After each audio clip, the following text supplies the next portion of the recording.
دا دواړه لاسونه به مې تېوده کېده جي نو ستاسو صرف یو دوه دمامه مخکې کړلي یو پرون شو دی اوس 50% الله رحم کړی ده ستاسو د ادم سره الله پاک هغه تکلیف کم کړی نیم په نیمه کم کړی دی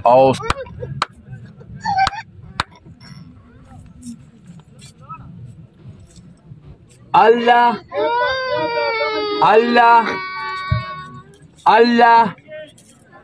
الله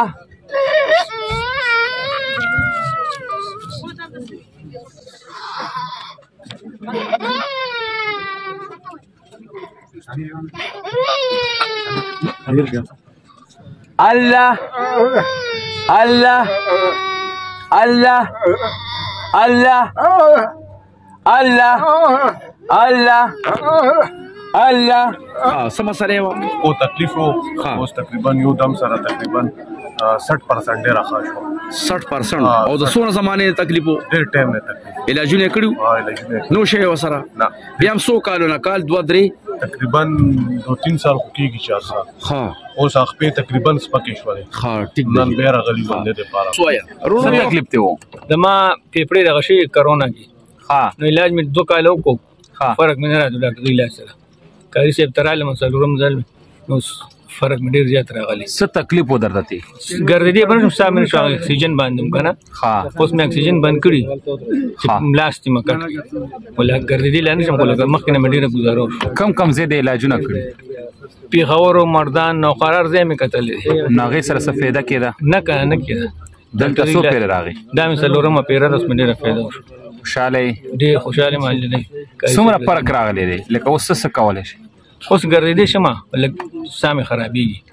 مخکې به یې کټ نه کوزېدې نه شم کنه مخکې ګرځېدې هم نه شوې او سالم خراب اوس ته ګرځېدل شروع کړي څه پیغام ورکړي خلکو ته دا چې بس ډاکټري علاج هغه کوي او کاري صاحب ته راځي دا دوا کار دی الله به یې په شفای خیر انشاءالله شفا ورکوي انشاءالله دا دواړه لاسونه به مې تېوده کېده جي نو ستاسو صرف یو دوه دمامه مخکې کړلي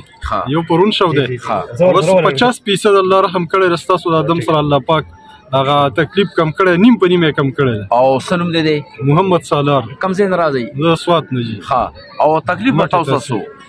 ته د سټ کې مسله د ډاکټر وی تر زه اپریشن کوم دي اپریشن ته ویل اف جی او دا غره مې د شپې چې هم د لاس داسې پاتې شو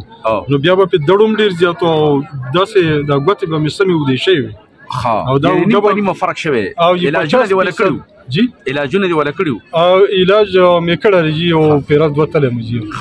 او جی دا غبه مې داسې میګي کېدا اوس نه کیږي